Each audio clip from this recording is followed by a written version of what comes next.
Florida Caverns State Park, new to me, and look at this sweet hat. This kid actually worked there. He came out of that supply closet and I was standing there wearing the bat hat. He put one on too, and then I stood beside him and made him give me little batty high fives. It was hilarious. For me, anyway. Ooh, I'm at a new park I've never been to. Florida Caverns. This is awesome already. Oh my God.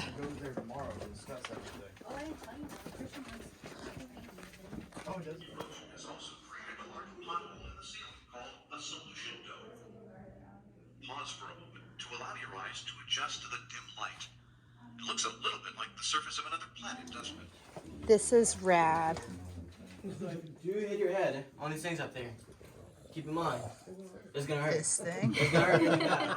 Insect noises, no green plants, only the occasional sound of water dripping.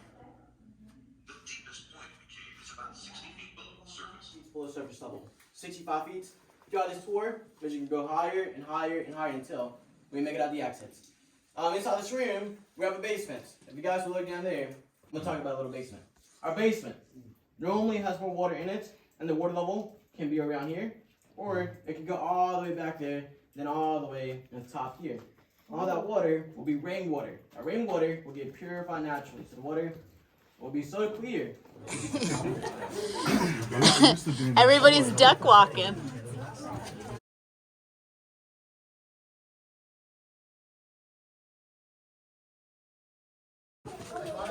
Ooh, these are my favorite kind of stalactites.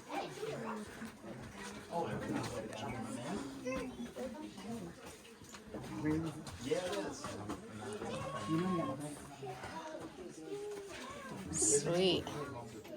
Super cool.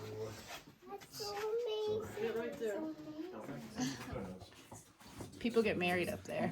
There's an altar. 150 bucks.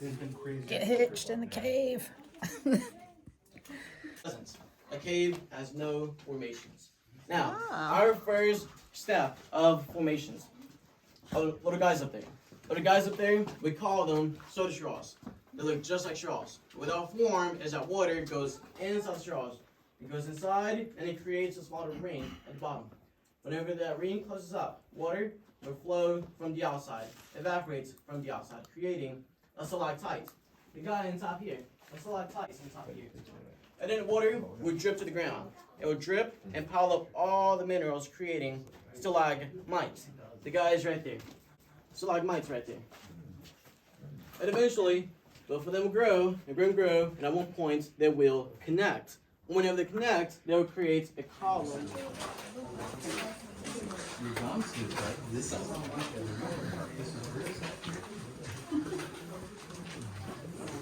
Cool.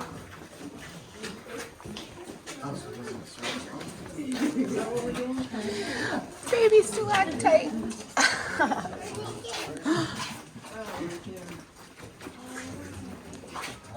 There's a little bit in there, it looks like. Not much. It was full last time I was here. That's really neat. It is. It almost looks like a miniature, like a Diorama. model of something. Exactly. Yeah. Lights is off. For example, phones, watches, or flashlights. Now, and back inside this room, we used to have a shark tooth hanging down. And recently, our shark tooth did get stolen. And we got a replica of the original shark tooth. We put the replica at that exact same spot. So if you guys want to see the replica of the original shark tooth, it'll be right across here. I'm going to pass it real quick. Oh, someone stole it? That's horrible. That's If you terrible. guys look all the way inside there, it looks like a piece of wood sticking out. Right there, you got the shark tooth. A long time ago. If I'm being honest. These are all fake. These are all fake sharks. Yeah, we just go ahead and tell you guys it's a replica so that no one wants to steal a replica. Really, this is the original. Well, no. It's so hard to get up there. And The darkness. Don't take the shark tooth, y'all. now, one of the biggest struggle back then was yours, but also your lights could go off at any time. For example, like this. Your light went off just like that. Now, whenever it went off, there was only one way to find your route. That one way was to follow a rope back then. And as back then, it was a rope tied to your waist, and then tied to a rock closest to the exits. So back then, light went off, all you had to do was follow the rope until you found the rock. And once you found the rock, then the exit would have been right there. I will show you guys the rock, and I will show you guys the exits. Now throughout this tour, I'm not sure if you guys noticed, but there were some dinner plates up in the ceiling. A lot of dinner plates. Workers back then used to hang up a lantern and they used the plates to reflect light from the lantern. And if you guys haven't seen it yet, there's one behind the light bulb up there. Behind the light bulb, there is the dinner plates. And you guys see much more plates, and total, there is around 64 plates. Got this whole tour, 64 plates. Alright, so, now, the lanterns, obviously they're not as good as my flashlight, but the lanterns used to be like this back then. This is how much you can see back then with a lantern. And if you move too fast, your lights would go off just like that, and you'll be stuck in here in complete darkness. Thank you very much. And also, just one more thing, if you guys go in complete darkness for at least 10 days, and you can actually go blind. You can go blind from complete darkness in 10 days. You can go blind. And what year did they? Oh no. Not at all. But be very careful, watch your steps in your head. And also, if you guys want to see a bat, there will be a small little bat inside a little pocket right there. Like, right in there. There'll be a bat. You're just gonna have to like look kind of closer, but they're right there. Oh, there's bats. Let's see that. Did the cave? Nearby Chipotle River holds its banks. You can see overhead how the rock has been eaten away by He's the tiniest little bat. He's probably like the size of my thumb. Huh, buddy? Thank you for eating all the mosquitoes. I love Enchanted Forest. It's not cool? Yeah, it does. Hey, take photos of mommy.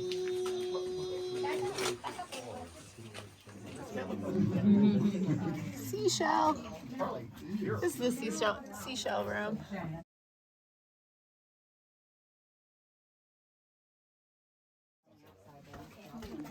What are you getting in there? I wish I had a UV light. Ooh. Because I think this is the stuff that like glows on the dark. You guys can still go look around, but once you guys ready to launch the next room, this pathway back here is called the Enchanted Forest. That in Texas. Yeah, I'm guessing. That was incredible. I'm gonna be honest here. Hold my hand. I'm gonna hold you. You're all good. Top left corner was the original entrance. Right now the entrance is closed off because back then people came through here with baseball bats and destroyed a lot of formations. So if you guys see stalactites or stalagmites flats, that means that is a broken part. So also back to workers. The first thing we would do back then was to bring a rope, tie the rope to the waist, and then to the rock. Sure. The rock of many names. Yeah, it was. It looked like glass, you know. Yeah. Looked like a mirror. So let's imagine today is Thanksgiving. Well, back there we have a Thanksgiving turkey hanging down right there. Thanksgiving turkey right there. If you guys would like, on top here, we got some carrots back here. The hiker If you guys hunger would like room. carrots. Then on top here, we got some sweet potatoes on top here. And then now, we're gonna watch Rex play, and then fast forward to slow. That's kind of messed up.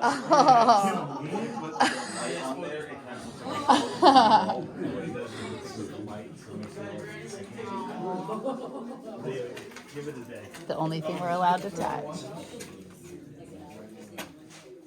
Give it a Ooh.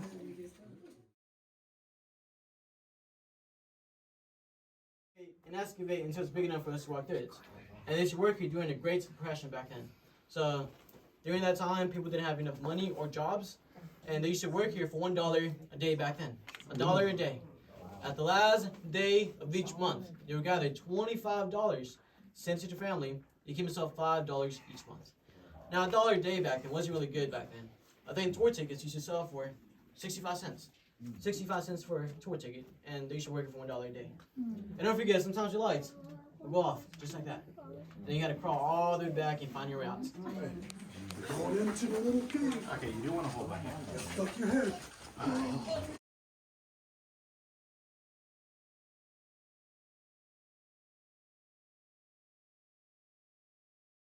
I'll be careful. Be careful.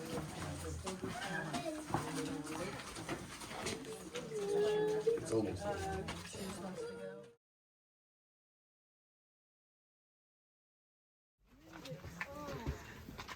Ooh, so bright.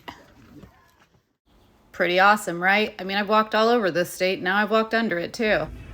Post cavern treats with trail angels.